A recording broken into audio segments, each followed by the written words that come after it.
துவா மாலையில சொல்லணும். அல்லாஹும்ம பிக்க அம்சைனா வபிக்க அஸ்பஹ்னா வபிக்க நமுது இலைக்கன் நுஷூர்.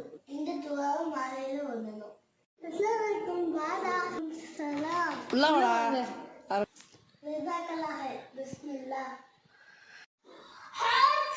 அல்ஹம்துலில்லாஹ். யர்ஹமுக்கல்லாஹ். யஹ்திகுமுல்லாஹு யுஸ்லிஹ் பாலக்கும். கீழே இருக்கிற வீடியோவும் பாருங்க. இந்த வீடியோக்கு லைக் பண்ணி